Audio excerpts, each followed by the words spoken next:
এই মুহূর্তে যে খবরের দিকে নজর রাখবো, জগদ্দলে তৃণমূল নেতা খুনে গ্রেফতার এক। জগদ্দলে খুনের ঘটনায় ইতিমধ্যে গ্রেফতার করা হয়েছে এক ব্যক্তিকে। যেমনটা আমরা জানি, গতকাল ছিল বিধানসভা উপনির্বাচন, নৈহাটি বিধানসভা কেন্দ্রের উপনির্বাচন ছিল, আর তারই মধ্যে ভাটপাড়ায় দুষ্কৃতীদের গুলিতে খুন হয়েছিলেন তৃণমূল নেতা অশোক সাউ। আজ সেই ঘটনায়, জগদ্দলের এই খুনের ঘটনায় গ্রেফতার করা হলো এক ব্যক্তিকে। গতকাল গুলিতে খুন হন তৃণমূল নেতা, নিহত হন তৃণমূল নেতা অশোক সাউ। আবারও জানিয়ে রাখবো, গতকালের নৈহাটি বিধানসভার উপনির্বাচন চলার মাঝে ভাটপাড়ায় দুষ্কৃতীদের গুলিতে খুন হন তৃণমূল নেতা অশোক সাউ। জগদ্দল থানা থেকে 100 মিটার দূরে চায়ের দোকানে আজও রয়েছে পুলিশ পিকেটিং। একটি চায়ের দোকানে গতকাল খুন করা হয়েছিল তৃণমূল নেতা অশোক সাউকে। আজ সেই ঘটনায় গ্রেফতার করা হয় এক ব্যক্তিকে। জগদ্দল খুনের ঘটনায় গ্রেফতার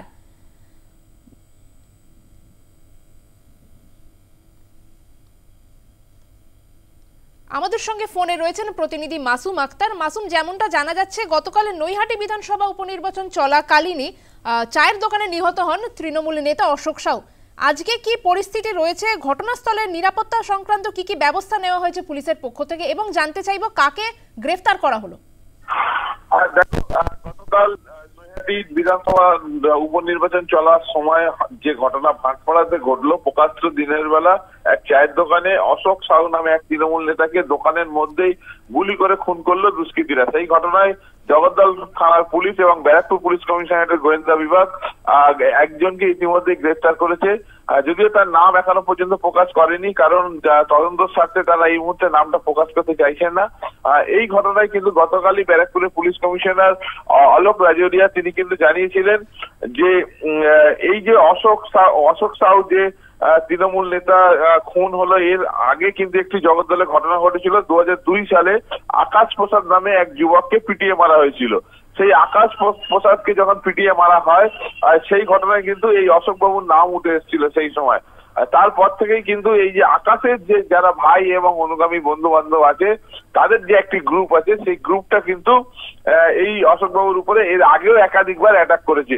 আমাদের চ্যানেলে আমরা খবর সম্প্রচার করেছিলাম যে এই অশোক বাবু যখন বাড়ি থেকে বাজার করতে বার হয়েছিল, সেই সময় তাকে লক্ষ্য করে গুলি করে এবং সে কিন্তু সেই সময় সেখান থেকে পালিয়ে প্রাণে বেঁচেছিল। কিন্তু গতকাল ঠিক সকালবেলা যখন সে বাড়ি থেকে বার হয়ে বাজারের দিকে আসছিল, সেই চায়ের দোকানের সামনে এসে দাঁড়ায়, সেই সময় তাকে লক্ষ্য করে কিন্তু তারা একদম 1 পয়েন্ট টার্গেট করে কিন্তু গুলি করে। অর্থাৎ এই অশোক বাবুকে খুনের পরিকল্পনা কিন্তু এই আকাশের ভাই বা তার অনুগামীরা করছিল বলে পুলিশের অনুমান। যদিও কালকে সিসিটিভির ফুটেজ খতিয়ে দেখার পর পুলিশ ইতিমধ্যে একজনকে গ্রেফতার করেছে এবং তাকে ব্যারাকপুর আদালতে আজকে তোলা হবে। তুলে তাকে পুলিশ রিমান্ডে নেওয়ার চেষ্টা করবে পুলিশ রিমান্ড পেলে তাকে জিজ্ঞাসাবাদ করে এবং এই ঘটনায় আরো কারা ছিল বা বাইরে কোনো শুটার ব্যবহার করা হয়েছে কিনা সবটাই পুলিশ কিন্তু খতিয়ে দেখছে। তবে গতকাল যে বোমা ছোড়া হয়েছিল, সেই একটি বোমা কিন্তু চায়ের দোকানের ভিতরেই অক্ষত অবস্থায় ছিল, অর্থাৎ সেই যে বোমাটির বিস্ফোরণ ঘটেনি। যদিও সেই বোমাটির বিস্ফোরণ ঘটলে ভয়ঙ্কর কিছু হতে পারত। পরবর্তীকালে সিআইডি বোম স্কোয়াড এসে সেই বোমাটি উদ্ধার করে ওই চায়ের দোকান থেকে, এবং পরে পুলিশ আরো ওই চায়ের দোকানে তল্লাশি চালিয়ে বেশ কয়েকটি কিন্তু গুলির খোল এবং 1 শাটার জাতীয় যে হ্যান্ডমেড রিভলভার, তার কিন্তু গুলি উদ্ধার করে সেখান থেকে। অতএব দুষ্কৃতীরা কি আর্মস ব্যবহার করেছিল সেটাও কিন্তু পুলিশ খতিয়ে দেখছে। এই আর্মস তারা পেল কোথা থেকে, সবটাই কিন্তু এখন খতিয়ে দেখছে। পুরোটা সম্পর্কে এখনো পুলিশ কমিশনার মুখ না খুললেও পুলিশ সূত্রে খবর একজনকে গ্রেফতার করেছে, তাকে আজকে ব্যারাকপুর আদালতে তোলা হবে। অপরদিকে এই জগদ্দল অঞ্চলে কিন্তু থমথমে পরিবেশ। গতকাল রাতেই অশোক বাবুর মরদেহ তার বাড়িতে নিয়ে আসা হয় এবং তারপর তার শেষকৃত্য রাতেই কিন্তু সম্পন্ন করা হয়েছে। এলাকায় রয়েছে পুলিশ পিকেট, ওই চায়ের দোকানের সামনেই পুলিশ পিকেট রয়েছে, এলাকায় পুলিশ রাউন্ড মারছে, কিন্তু এলাকায় একটা থমথমে পরিবেশ কিন্তু তৈরি হয়েছে। মাসুম, কোনো কারণ কি জানা যাচ্ছে কেন এই খুনের ঘটনাটি ঘটলো? সেটাই বললাম তো, প্রথম পুলিশ সূত্রে যে খবর উঠে আসছে তাতে এই যে অশোক সাউ আজ থেকে বেশ কিছুদিন আগে আকাশ প্রসাদ নামে একজনকে পিটিয়ে মারার ঘটনায় কিন্তু অভিযুক্ত ছিল। এই আকাশ প্রসাদের ভাইরাই এই ঘটনা সেই তার ভাইয়ের যে মৃত্যু তার প্রতিশোধ নিয়েছে কিনা সেটা পুলিশ খতিয়ে দেখছে।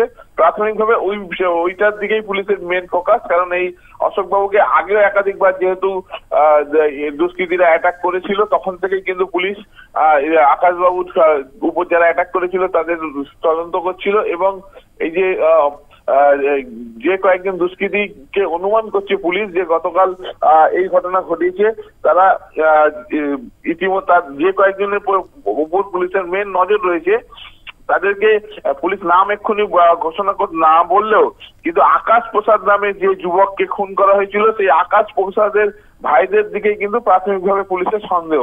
এবং আকাশ প্রসাদের ভাই একটি খুন ঘটনায় গ্রেফতার হয়েছিল, আগে সে জেলেও ছিল, পরে কিন্তু সে আবার জেল থেকে বেল নিয়ে বার হয়েছে। এই মুহূর্তে কিন্তু সে জগদ্দলেই ছিল, তাকে খোঁজার চেষ্টা করছে পুলিশ। পুলিশ এই মুহূর্তে মুখ না খুললেও ওই যে আকাশ প্রসাদ নামে যে যুবককে পিটিয়ে মারা হয়েছিল 2020 সালে, তা সেই ঘটনারই এটার রিভেঞ্জ বলা যেতে পারে। সেই ঘটনা, এখানে একাধিক গ্যাং থাকে, শিল্পাঞ্চল, এখানে প্রচুর জুট মিল রয়েছে, এখানে বিভিন্ন ধরনের ব্যবসা কিন্তু চলে, সেইটার ফলে একাধিক গ্যাং তৈরি হয়েছে। সেই গ্যাংয়েরই এটা একটা প্রতিশোধ মনে করছে পুলিশ। তবে পুলিশ পুরো ঘটনাটা তদন্ত সাপেক্ষ, যেহেতু এখনো পুরোপুরি মুখ না খুললেও একজনকে যে গ্রেফতার করেছে তাকে ব্যারাকপুর আদালতে পাঠিয়ে পুলিশ রিমান্ডে নেওয়ার পর আরো তথ্য জানতে পারবে। কোথা থেকে তাকে গ্রেফতার করা হয়েছে কিছু জানা যাচ্ছে কি এখনো পর্যন্ত? পুলিশ এখনো এই বিষয়ে কোনো মুখ খুলতে চাইছে না। তবে আমাদের কাছে যা খবর আছে তাকে জগদ্দলেরই একটি অঞ্চল থেকে গা ঢাকা দিয়েছিল, সেখান থেকে তাকে গ্রেফতার করেছে। এই মুহূর্তে পুলিশ সরাসরি কিন্তু ক্যামেরার সামনে কিছু বলতে চাইছেন না। কর্ণালী, ধন্যবাদ মাসুম। আমাদের সঙ্গে ছিলেন প্রতিনিধি মাসুম আক্তার। যেমনটা জানালাম, নৈহাটির ভোটের মধ্যেই ভাটপাড়ায় গতকাল গুলি চলেছিল, নিহত হয়েছিলেন তৃণমূল নেতা অশোক সাউ। চায়ের দোকানে ঢুকে তৃণমূল নেতাকে গুলি করেন দুষ্কৃতীরা। আর চায়ের দোকানে বসে থাকা অশোককে লক্ষ্য করে পরপর চলে গুলি, একাধিক বোমাও ছোড়া হয়েছিল।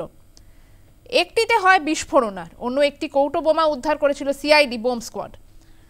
তৃণমূল নেতা খুনের ঘটনায় ইতিমধ্যেই জগদ্দলের এই খুনের ঘটনায় ইতিমধ্যেই একজনকে গ্রেফতার করা হয়েছে।